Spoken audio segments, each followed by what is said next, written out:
ከወራቶች በፊት ይሄንን መከራ አይቼዋለሁ። ከወራቶች በፊት ከዓመታት በፊት ይሄን ስቃይ አይቼዋለሁ። መንፈስ ዓለም አይቼ የጨረስኩት ዓለም ነው። ነገሩ ወደ ገሃዱ ዓለም ተገልጦ እስኪመጣ ጊዜ ወሰደበት እንጂ ኦሬዲ ነገሩ ያለቀው መቼ ነው? ከዛሬ 1 ዓመት ከምናምን ትንቢቱን ስነግራችሁ ኦሬዲ ያልቋል መንፈስ ዓለም ላይ። ያኔ እንዳይሆን ነው እንዳይመጣ እንዳይፈጸም ኑ እንደ አገር እንደ ኢትዮጵያ ንስሐ እንግባ፣ በእግዚአብሔር ፊት ራሳችንን እናዋርድ፣ የእግዚአብሔር ፊት እንፈልግ አልኳችሁ። ግን የሚሰማ ሰው አልነበረም። ኢየሱስ ክርስቶስ ጌታ ነው። አሁንም እንደ ነብይ ነግራችኋለሁ። ቫቲካን ውስጥ ያለ የሉሲፈር መሰዊያ ከትላንትና ወዲያ የዓለም ሚዲያ እስኪዘግበው ድረስ ጆሮውን ጭው በሚያደርግ ደረጃ ገሚሶቹን እግዚአብሔር በሞት እየነቀለ ሳር ከምድር እንደሚነቀል ከምድር ላይ በሞት የካቶሊኩን ፖፕ ጨምሮ በሞት እየነቀለ እግዚአብሔር በቁጣው መቅሰፍ የሉሲፈር መሰዊያ ሲሰነጥቀው አይቻለሁ። ኢየሱስ ያድናል። ክብር ለመንፈስ ቅዱስ ይሁን። እግዚአብሔር ተዋጊ ነው፣ ስሙም እግዚአብሔር ነው። የእግዚአብሔር ስም የጸና ግንብ ነው። ጻድቁ ሰው ወደ እርሱ ሮጦ ከፍ ከፍ ይላል። እግዚአብሔር ምሕረቱ ብዙ ነው፣ የሚባላ እሳትም ጭምር ስለሆነ እግዚአብሔር ቫቲካን ውስጥ በሚገኘው በሉሲፈር መሰዊያ ላይ የቁጣውን ጽዋ እግዚአብሔር ሲደፋ አይቻለሁ። መሰዊያው ሲሰነጠቅ አይቻለሁ።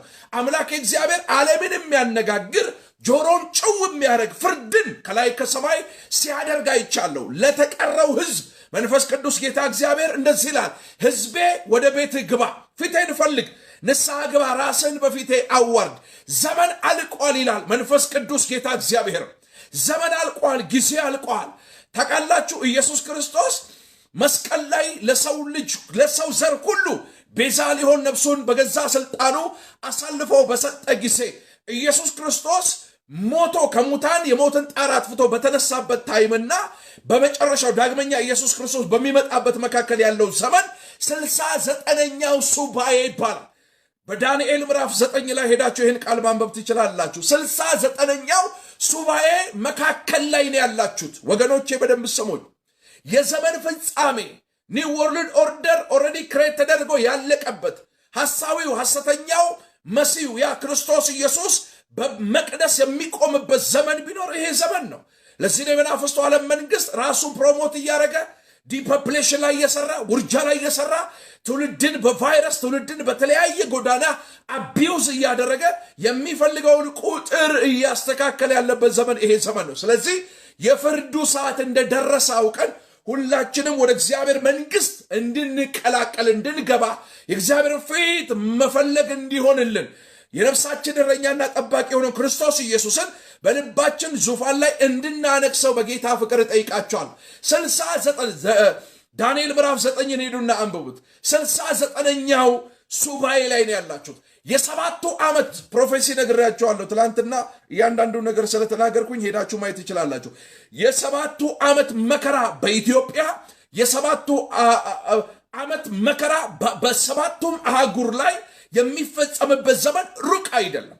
መንፈስ ቅዱስ ጌታ እግዚአብሔር የ20ና የ30 ዓመት እቅዶቻችሁን ፈትሹ የሚል ፕሮፌሲ ሲናገራችሁ መቼም ፌስቡክ ላይ ያላችሁ ቤተሰቦች ታውቃላችሁና ብዙዎቻችሁ ምስክር ናችሁ። ኖ 20ና 30 ዓመት እመኑኝ፣ እንደ እግዚአብሔር ነብይ ነው የምናገረው።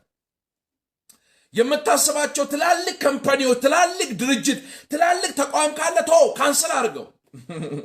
አንተ ባሰብከው በአይምሮ በስጋ ባሰብከው ልኬት በፍጹም ፍሬ ማፍራት አትችልም። ከፊታችን ያሉ 20ና 30 ዓመታት የነገር ሁሉ መደምደሚያ ፍጻሜ የሚሆንበት ዓመት ነው። ነገሮች ሁሉ ሽሪንክ የሚያደርጉበት ዓለም አሁን ያላት መልክ በፍጹም የማይቀጥልበት ኢየሱስ ያድናል። የሰባቱ ዓመት ፕሮፌሲ ዝም ብሎ ተረት ተረት እንዳይመስለ ይመጣል። የእያንዳንድህን ቤት እያንኳኳ ይመጣል። አንተ ሰነፍ ጴንጤ በየጥሬ ስጋ ቤት እየሄድክ ጥሬ የምትቆርጥበት ዘመን የሚያከትምበት ዘመን ይመጣል። ለዚህ ነው ማቴዎስ ወንጌል ምዕራፍ 24 ላይ የናዝሬቱ ኢየሱስ ስለ ንጥቀት ነገራቸው። ስለ ድንጋይ ሊያስደንቁ ሲፈልጉ ድንጋይ በድንጋይ ላይ እንደማይፈርስ ጸንቶ ለዘላለም እንደማይቆም አጥብቆ የናዝሬቱ ኢየሱስ ነገራቸው። ሰዎች ገና ከድንጋይ ሜንታሊቲ አልወጡም። ገና ስለ ግንብ ስለ ህንፃ ከምድር ጋር የተጋባ ሰው ማየት የሚችለው ምድራዊ ነገርን ብቻ ነው። ማሽተት የሚችለው ምድራዊ ነገርን ብቻ ነው። ዓለም ከተፈጠረ ከፊተኛው መጀመሪያው ዘመን ጀምሮ እስካሁን ድረስ ሆኖ የማያውቅ ባይ ዘ ዌይ ጥቁርና ነጭ ተቃጥቆ ሸሚዝ ለብሼ ታኮማ መኪና ውስጥ ቁጭ ብዬ የተናገርኩት አንድ አስደናቂ ፕሮፌሲ አለ። የዛሬ 1 ዓመት ከ7 ወር ሂዱና መኪና ውስጥ እዩት። ፌስቡክ ላይ ወደ ኋላ ግቡና ተመልከቱት። ያንን ፕሮፌሲ ማለት ነው። ምድር ከተፈጠረች ጀምሮ ሆኖ የማያውቅ የሰውን ጆሮ ሁሉ ጭው የሚያደርግ ታላቅ የሚባል የመከራ ዘመን አሁን ከፊታችን ይመጣል። ታውቃለህ? ይሄ የመከራው ዘመን የሚመጣበት መንገዱን ብቻ ዝም ብዬ ጠቆም አድርጌ ያልፋለሁ።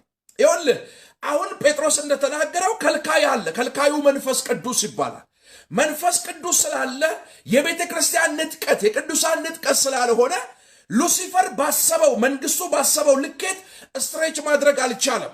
ነገር ግን ቤተ ክርስቲያን አሁን 69ኛው ሱባኤ ላይ ያለ ነው። ልክ 70ኛው ሱባኤ ሲሞላ ቤተ ክርስቲያን መነጠቅ ትጀምራል። የ7 ዓመት መከራ በምድር ላይ በሚጀምርበት ጊዜ ንጥቀቱ ታይም ላይ 70ኛው ሱባኤ ሲሞላ የ7 ዓመት መከራ ሲመጣ ምን ይሆናል መሰለ? በዓለም ላይ ተሰምቶ የማይታወቅ መከራ በምድር ላይ ይመጣል። ምን ማለት ነው? ፕሮፌት ጆሲ ምንድነው የምታወራው ትሉኛላችሁ? ይኸውላችሁ ክርስቲያኖች ልክ አሁን ወደ ወፍጮ ስፍራ ሄደው ሁለቱ ሴቶች አንዷ እንደምትወሰደውና አንዷ በወፍጮ ስፍራ እንደምትቀረው ወደ ወንዝ የሚወርዱት አንዷ እንደምትወሰደውና አንዷ እንደምትቀረው ማለት ነው። ካናዩ ማለት ይሄ ሰዋዊ ሆኖ ማይንዳችሁ ማሰብ ይችላል። ዓለማችን ላይ ብዙ በክርስቶስ ኢየሱስ ሞትና ትንሣኤ አምነው የዳኑ በተለያየ ፕሮፌሽን ውስጥ የተሰማሩ ክርስቲያን ወንድሞች፣ ክርስቲያን እህቶች አሉ፣ እናቶችና አባቶች አሉ። ልክ ይሄኛው ሰደሊ ስለሚሆን ድንገት ንጥቀት ስለሚሆን ምናልባት ሰውየው ድራይቭ እያደረገ ሊሆን ይችላል። በክርስቶስ ኢየሱስ አምኖ የዳነ ሰው ስለሆነ እየነዳ ድንገት የሚነዳው ሹፌር ንጥቀት ውስጥ ይገባል ማለት ነው። ድንገት ይወሰዳል። ወዴት? ወደ ሰማይ። የሚበሰብሰው የማይበሰብሰውን ለብሶ በብርሃን ፍጥነት ሰውየው ሲወሰድ መኪናው ያለ ሹፌር ቀረ ማለት ነው።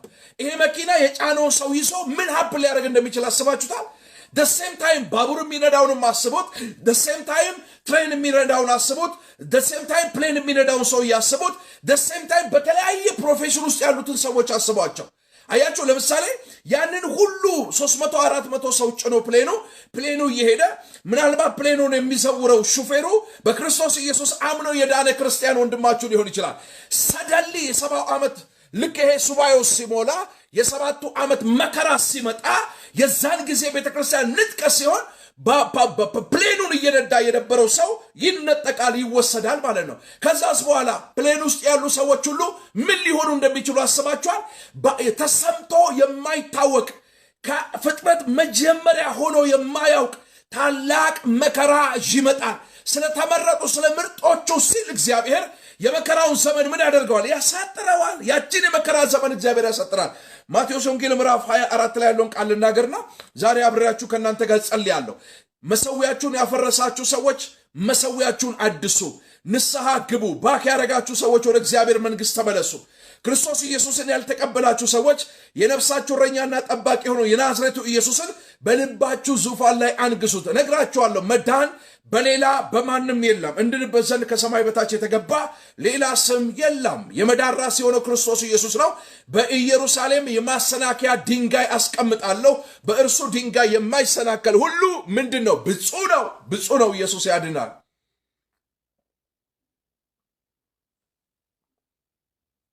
ክብር ለመንፈስ ቅዱስ ይሁን። ጥቂት ነገር ልናገር። የመጨረሻው መጨረሻ የምድር ጣር መጀመሪያ ላይ ነው ያላችሁት፣ ወደዳችሁም ጠላችሁ።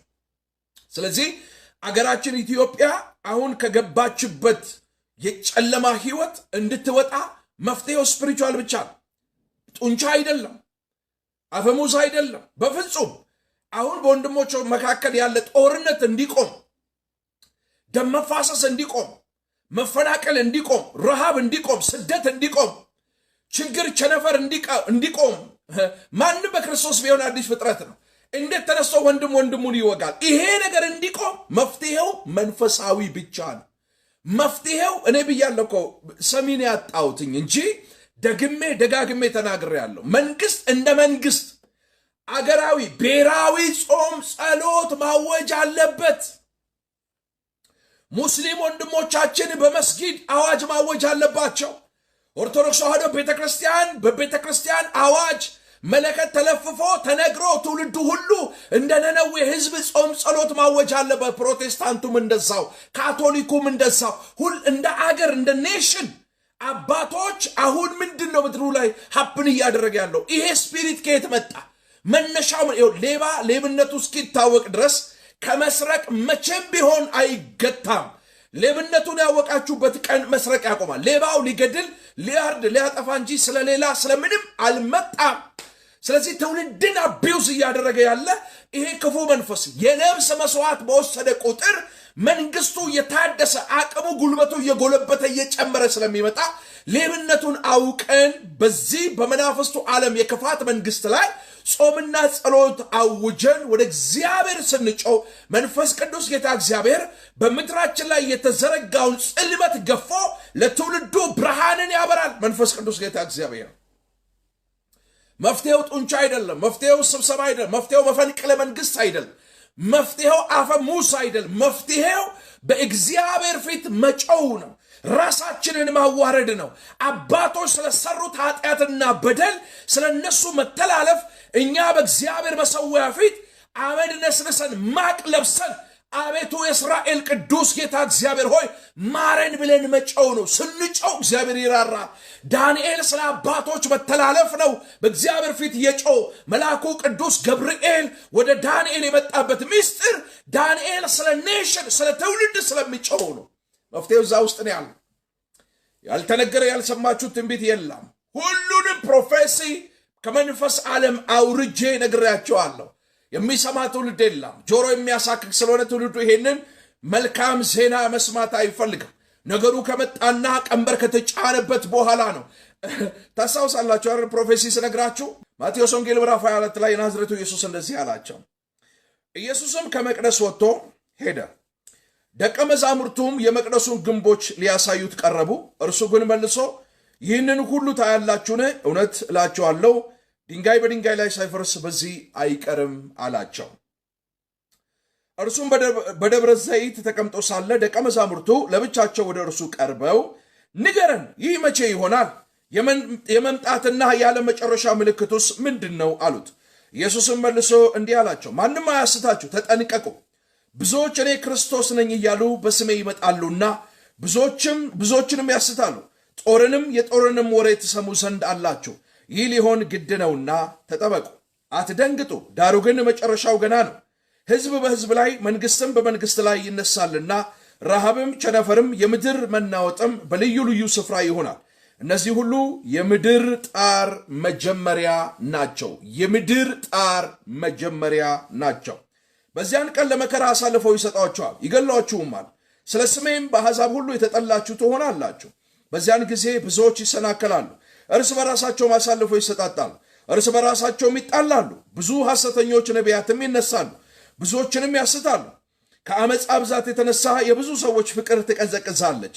እስከ መጨረሻ የሚጸና ግን እርሱ ይድናል። ለአሕዛብም ሁሉ ምስክር እንዲሆን ይህ የመንግሥት ወንጌል በዓለም ሁሉ ይሰበካል። በዚያን ጊዜ መጨረሻው ይመጣል።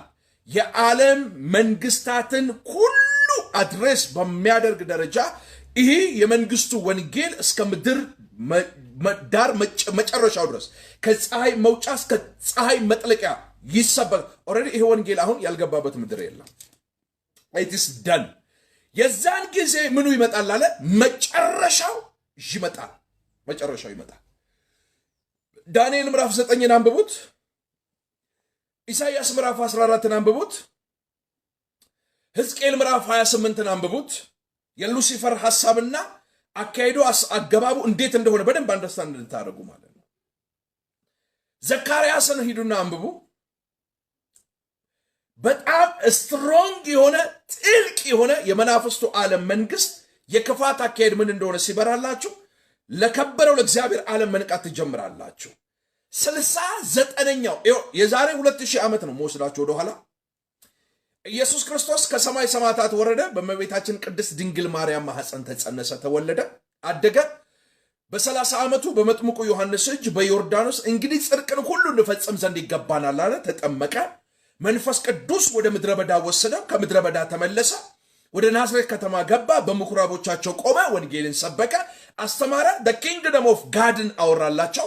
ኢየሱስ ክርስቶስ በዓላማ ተወለደ፣ በዓላማ ኖረ፣ በዓላማ ተመላለሰ፣ በዓላማ ተጠመቀ፣ በዓላማ ሰበከ፣ በዓላማ ተሰቀለ። በገዛ ስልጣኑ ነፍሱን አሳልፎ ሰጠ ይላል። ይህንን ነፍሱን አሳልፎ የሰጠው የናዝሬቱ ኢየሱስ በደንብ ስሙኝ፣ ከሞተ ከተቀበረ ከተነሳበትና ዳግመኛ የቤተክርስቲያን ንጥቀት በሚሆንበት መካከል ላይ ያለ ትውልድ ማን ነው? እኔና እናንተ ነን። 69ኛው ሱባኤ በ69ኛና በ70ኛው ሱባኤ መካከል ያለ ነው። የመጨረሻው መጨረሻ ዘመን ላይ ነው ያላችሁት።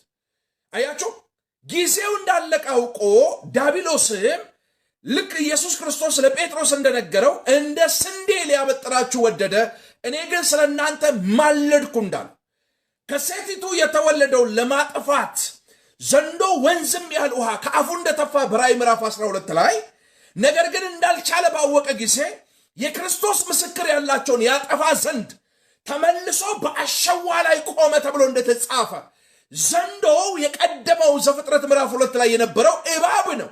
አዳምና ሔዋንን ከከበረው ነገር ያጎደላቸው እባብ ራእይ ምዕራፍ 12 ላይ ዘንዶ ተብሎ ተጠቅሷል። የዘንዶ መንግስት የሉሲፈር መንግስት ነው። ይሄ የሉሲፈር መንግስት ደግሞ በጣም ዲፕ ነው። በጣም እሱን ነገር ለማወቅ አሁን እናንተ የቆምንበት ዘመን የመጨረሻው መጨረሻ እንጥፍጣፊው ዘመን የምድር ጣር መጀመሪያ ይሏል መጽሐፍ ቅዱስ። በቃ አለቀ። የመጨረሻው ማዕዘን ላይ ነው ያላችሁት። የዚህን ጊዜ የሚያዋጣው ምንድነው? ትጋት፣ ጸሎት፣ ወደ እግዚአብሔር ፊትን ማዞር፣ መመለስ፣ ንስሐ፣ ፍቅር፣ ይቅርታ፣ ምስጋና የበዛለት ትውልድ ያስፈልጋል። አለበለዚያ በምንም ተአምር ከሚመጣው ከመናፍስቱ ዓለም መንግስት ጋር ተፋልማችሁ ማሸነፍ አትችሉ። because the whole universe እንዴት አድርጎ እጆ መዳፉ ላይ እንደሚያስገባ ከብዙ ሺህ ዓመታት በፊት ሰርቶ የሰራው ነገር ተሳክቶለት ይጨርሷል። ነግራችኋለሁ።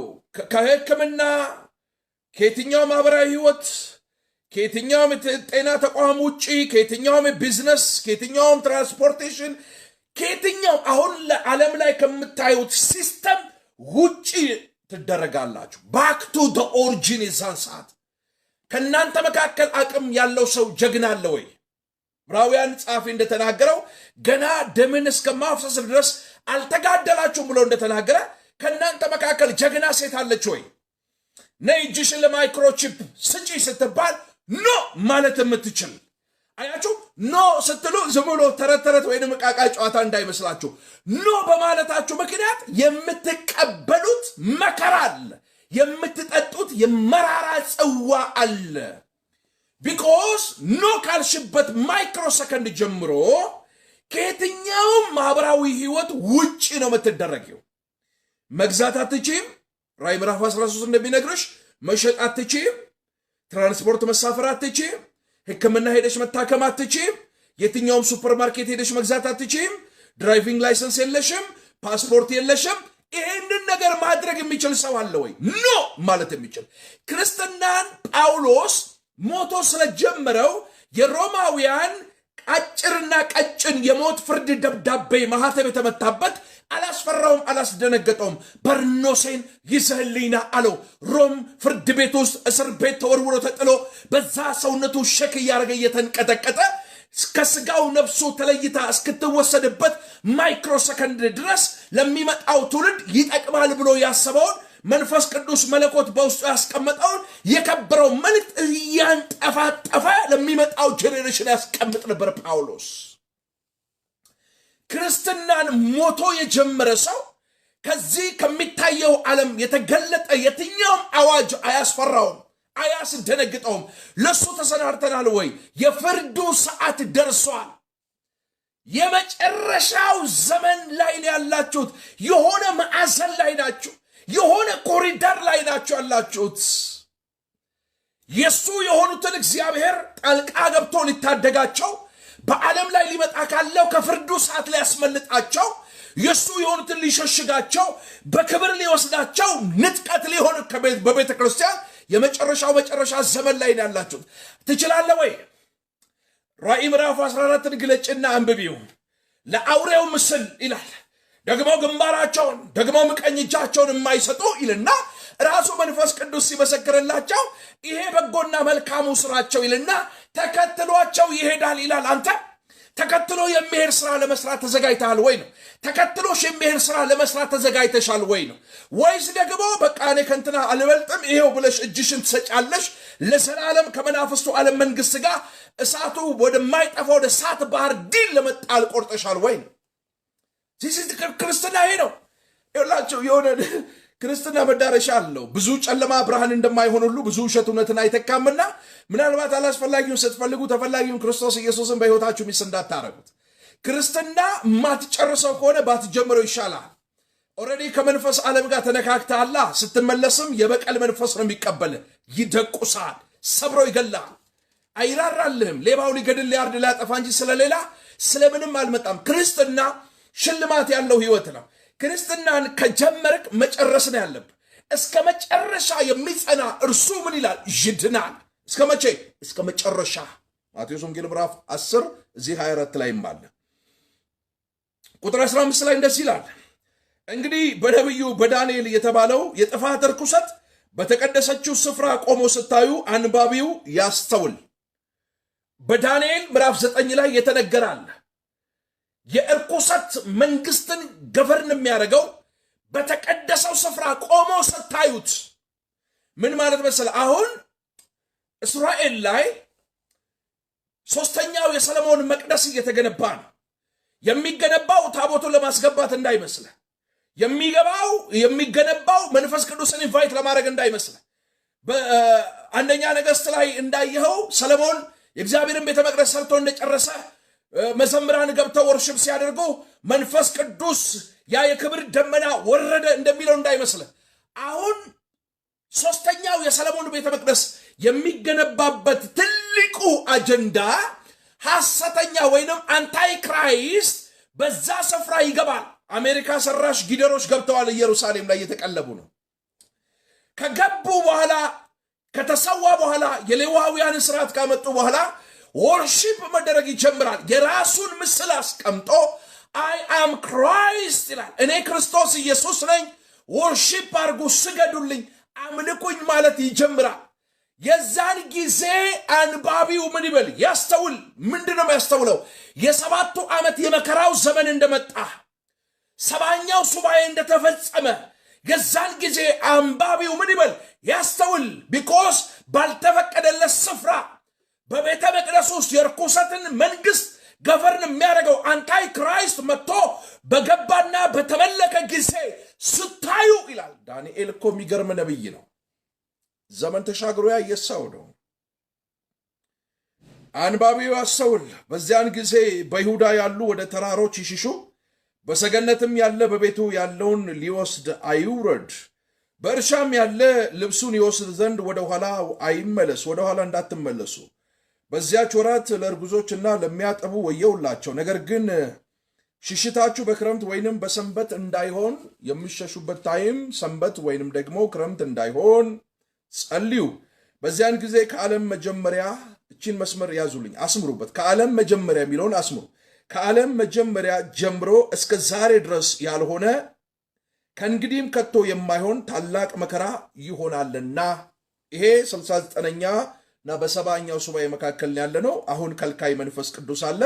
መንፈስ ቅዱስ ስራውን ይሰራል። ንጥቀት ይሆናል። የቤተ ክርስቲያን ንጥቀት ሲሆን የሚከለክለው የለም ማለት ነው። አሁን በዚህ ጊዜ መጽሐፍ እንደዚህ ይላል፣ ከዓለም መጀመሪያ ጀምሮ እስከዛ ድረስ ያልሆነ። ከዓለም መጀመሪያ ምን ማለት ነው? ከዓለም መጀመሪያ ዓለም ከተፈጠረ ጀምሮ ሆኖ የማያውቅ ነገር ማለት በክርስቶስ ኢየሱስ አምነው የዳኑ ክርስቲያኖች፣ በተለያየ ፕሮፌሽን ላይ የተሰማሩ ክርስቲያኖች ልክ ይሄኛው ሰባቱ ዓመት የመከራው ዘመን ሲመጣ፣ ሰባኛው ሱባኤ ሲሞላ መነጠቅ ሲጀምሩ አደገኛ ክራይሲስ በዓለም ላይ ይፈጠራል።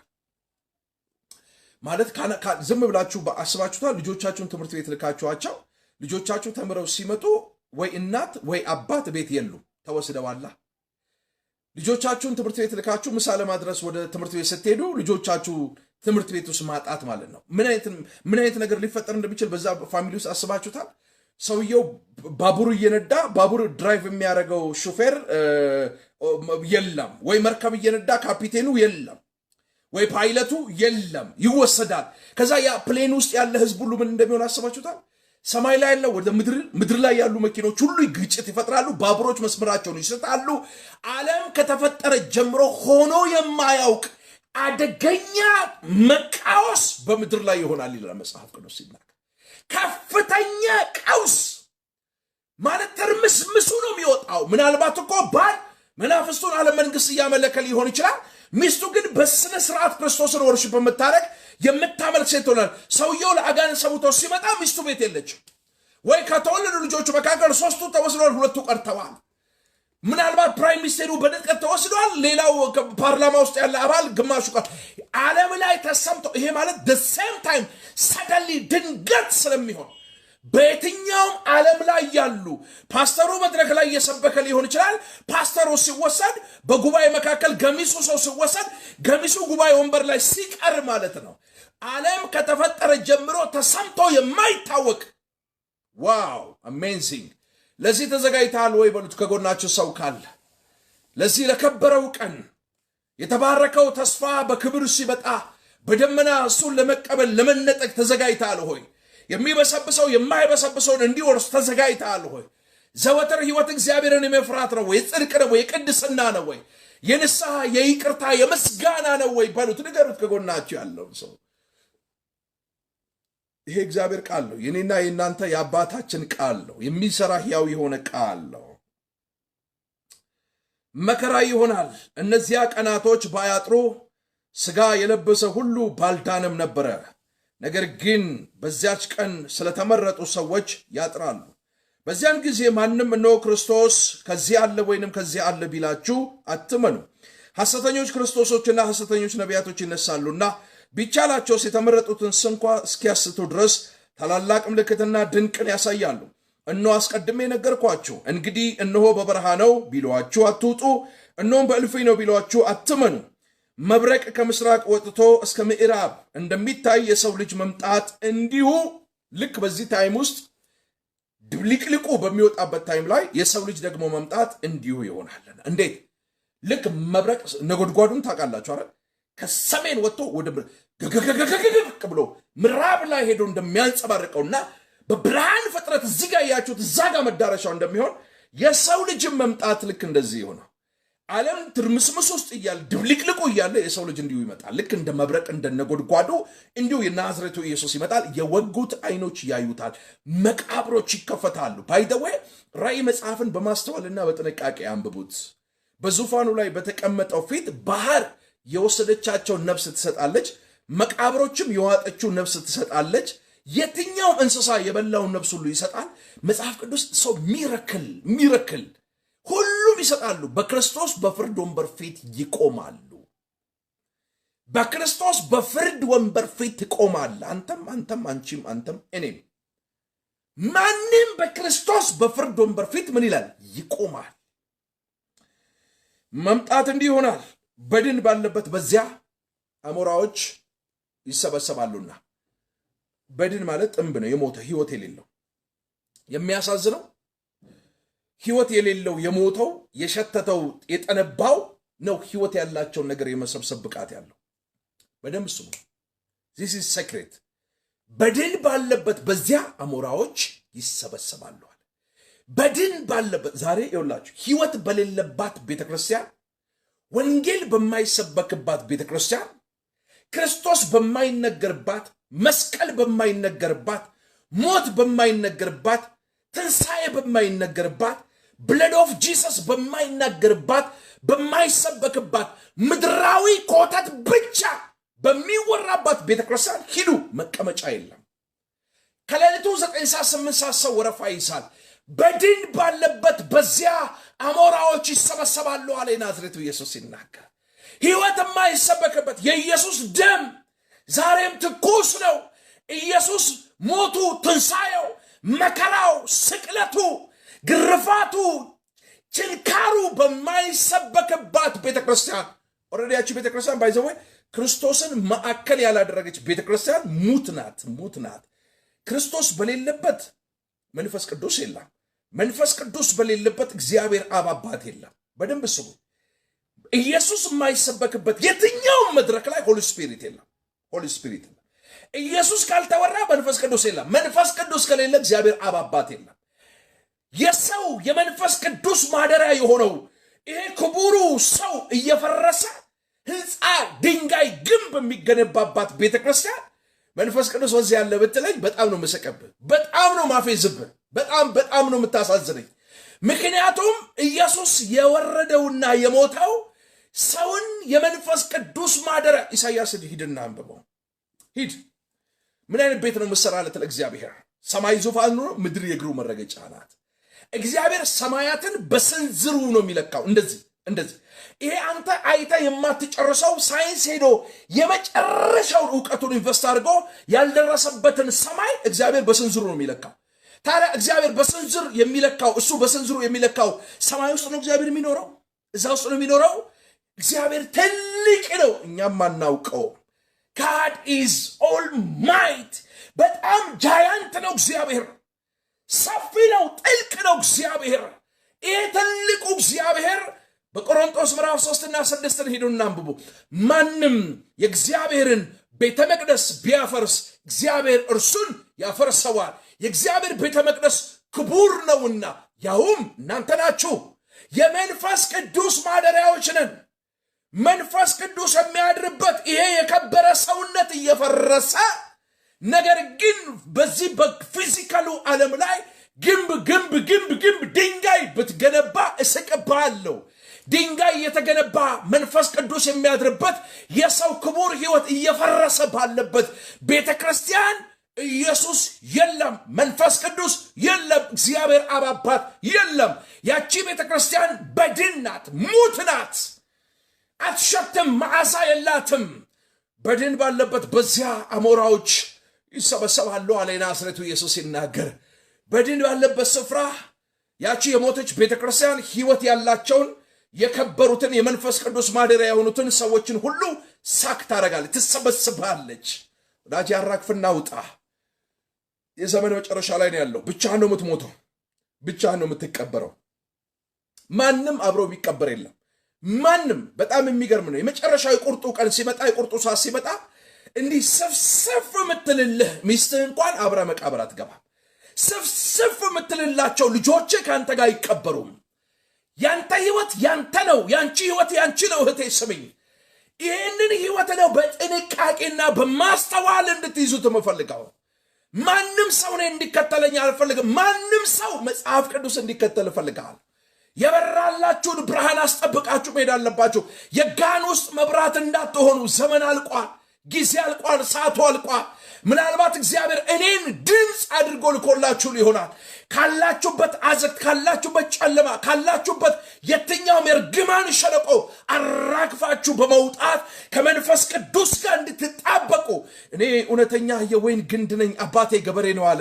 እናንተ ቅርንጫፍ ናችሁ። በራሳችሁ ፍሬ ለማፍራት የምትታገሉ ሰዎች እነግራችኋለሁ፣ በራሳችሁ መቼም ፍሬ ማፍራት አትችሉም።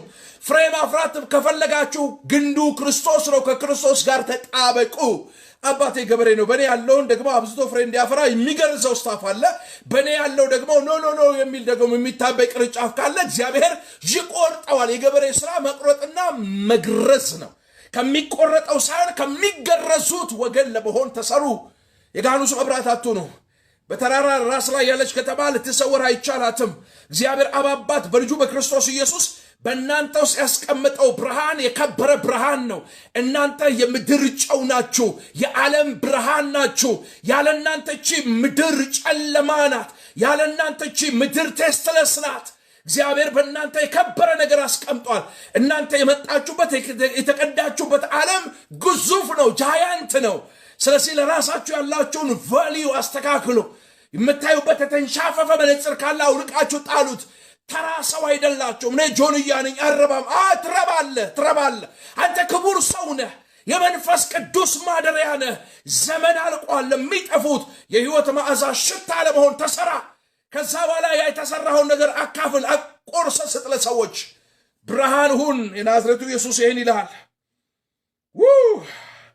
በዚያች ወራት አለ መከራ በኋላም ከዛም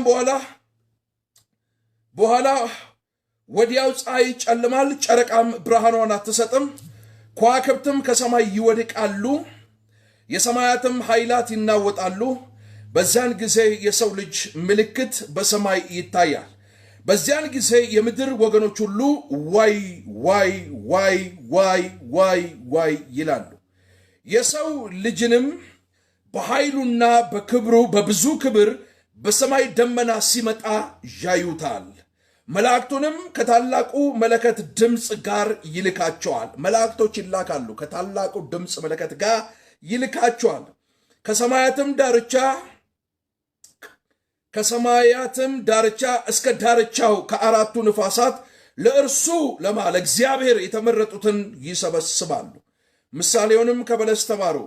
ጫፏ ሲለሰልስ ቅጠሏም ሲያቆጠቁጥ ያን ጊዜ በጋ እንደቀረበ ታውቃላችሁ። እንዲሁም እናንተ ደግሞ ይህንን ሁሉ ስታዩ በደጅ እንደቀረበ እወቁ። እውነት እላችኋለሁ ይህ ሁሉ እስኪሆን ድረስ ይህ ትውልድ አያልፍም። ሰማይ ምድር ያልፋሉ፣ ቃሌ ግን አያልፍም። ስለዚያች ቀንና ስለዚያችም ሰዓት ግን ከአባት ብቻ በቀር የሰማይ መላእክትም ቢሆኑ ልጅም ቢሆን የሚያውቅ የለም። የኖኅ ዘመን እንደነበረ የሰው ልጅም መምጣት እንዲሁ ይሆናልና። በዚያች ወራት ከጥፋት ውሃ በፊት ኖኅ ወደ መርከቡ እስከገባባት ቀን ድረስ ሲበሉና ሲጠጡ ሲያገቡና ሲጋቡ እንደነበሩ የጥፋት ውሃ መጥቶ ሁሉን እስከወሰደ ድረስ እንዳላወቁ የሰው ልጅ መምጣትም ደግሞ እንዲሁ ይሆናልና። በዚያን ጊዜ ሁለት ሰዎች በእርሻ ይሆናሉ፣ አንደኛው ይወሰዳል፣ አንደኛውም ይቀራል። ሁለት ሴቶች በወፍጮ ይፈጫሉ፣ አንዲቱ ትወሰዳለች፣ አንዲቱም ትቀራለች። ጌታችሁ በምን ሰዓት እንዲመጣ አታውቁምና እንግዲህ ንቁ። ጌታችሁ በየትኛው ሰዓት እንደሚመጣ አታውቁምና እንግዲህ ንቁ። ሉቃስ ምዕራፍ 21 34 ላይ ነገር ግን ልባችሁ በመጠጥ ብዛትና በስካር ስለ ትዳርን በማሰብ እንዳይከብድ ያ ቀን በድንገት እንዳይደርስባችሁ ለራሳችሁ ተጠንቀቁ። በምድር በሚቀመጡ ሁሉ እንደ ወጥመድ ይደርስባችኋልና። እንግዲህ ሊመጣ ካለ ከዚህ ሁሉ ለማምለጥ ደግሞም በሰው ልጅ ፊት ለመቆም እንድትችሉ ስትጸልዩ ሁል ጊዜ ትጉና ጸልዩ። የዚህ ቤት ባለቤት ፕሮፌት ጆሲ ነው። ሌባ በየትኛው ሰዓት እንደሚመጣ ባውቅ ነቅቼ ጠብቀው ነበር። ነገር ግን ባለቤቱ ሌባ በየትኛው ሰዓት እንደሚመጣ እንደማያውቀው ሁሉ በሚተኛበት አሳቻ ሰዓት ላይ ቤቱ መጥቶ ሰርስሮ ቆፍሮ በቤቱ ገብቶ ያለው ንብረት ሁሉ ሰርቆ እንደሚሄድ የሰው ልጅም መምጣት ሰደሊ ነው። ድንገት መብረቁ ከሆነ ስፍራ ብልጭ ብሎ የሆነ ስፍራ እንደሚጠፋ የሰው ልጅ መምጣት እንዲሁ ነውና። ለዚህ ነው መጽሐፍ ቅዱስ ሆሴዕ ምዕራፍ 6 ላይ ሲናገር ኑ ወደ እግዚአብሔር እንመለስ። ደስ አይልም? ምን አይነት እግዚአብሔር ሰው ነው ሆሴዕ? ኑ አላቸው። አንተ እንደ ኔሽን እንደ አገር እንደ ከተማ ነው። ኑ ወደ እግዚአብሔር እንመለስ። ወደ እግዚአብሔር እንመለስ። ሆሴዕ ምዕራፍ 6 ላይ ኑ ወደ እግዚአብሔር እንመለስ፣ እርሱ ሰብሮናልና እርሱ ይፈውሰናል። ራሱ እግዚአብሔር ሰብሮናልና ራሱ እግዚአብሔር ምን ይለናል? ይፈውሰናል። ብቻ ኑ እንደ አገር እንደ ኔሽን ኑ ወደ እግዚአብሔር እንመለስ። ወደ እግዚአብሔር ሁሉን ቻይ ወደ ሆነው ወደ እግዚአብሔር እንመለስ። ወደ እግዚአብሔር እንመለስ። ሰው ወደ እግዚአብሔር ሲመለስ ነገሮች ሁሉ መልካም ይሆናል። በዮሐንስ ወንጌል እችን ያዙልኝ፣ እችን ልናገርና ልጸልይላችሁ። 6:66 ላይ ምዕራፍ 6 ቁጥር 66 ላይ ወደ ኢየሱስ እንመለስ፣ ብዙዎች ተመለሱ፣ እናንተ የምድር ዳርቻ ሁሉ ወደ እኔ ኑ ተመለሱ እንደሚል ኢሳይያስ ብዙዎቹ 6:66 ብዙዎቹ ከክርስቶስ ኢየሱስ ሐሳብ አፈንግጠው ወደ ራሳቸው ሐሳብ ተመለሱ ይላል። ወደ ገዛ ፈቃዳቸው ወደ ምድራዊ ኒዳቸው ልክ ዴማስ የዚህን ዓለም ወዶ ትቶኝ ሄዷልና እንዳለ ሐዋርያው ቅዱስ ጳውሎስ እዚህ ላይ ምዕራፍ 6 ቁጥር 66 ላይ ሁሉም ስጋዬን ያልበላ ደሜን ያልጠጣ በራሱ የዘላለም ሕይወት የለውም ሲል የናዝሬቱ ኢየሱስ የዚህን ሰው ሥጋ እንበላ ደሙን እንጠጣ ዘንድ እንዴት ሊሆን ይችላል ብለው ሁሉም ትተውት ተመለሱ ይላል። ዘራልና እናንተ ልትመለሱ ተወዳላችሁ። ጴጥሮስ ካንተ ወደ ማን እንመለስ? አንተ የዘላለም የሕይወት ቃል አለህ አለው። የዘላለም የሕይወት ቃል። ለዚህ ነው ኢሳይያስ ሲናገር ምዕራፍ 45 ላይ ሄዳችሁ አንብቡ ኢሳይያስን። እናንተ የምድር ዳርቻ ሁሉ ወደ እኔ ዞር በሉ ይላል። የምድር ዳርቻ ሁሉ ወደ እኔ ዞር በሉ፣ ወደ እኔ ዞር በሉ፣ ወደ እኔ ተመለሱ። የምድር ዳርቻ ሁሉ ወደ እኔ ተመለሱ ይላል። ወደ እግዚአብሔር መመለስ አማራጭ የሌለው እውነት ነው። መመለስ በመመለስና በማረፍ ትድናላችሁ።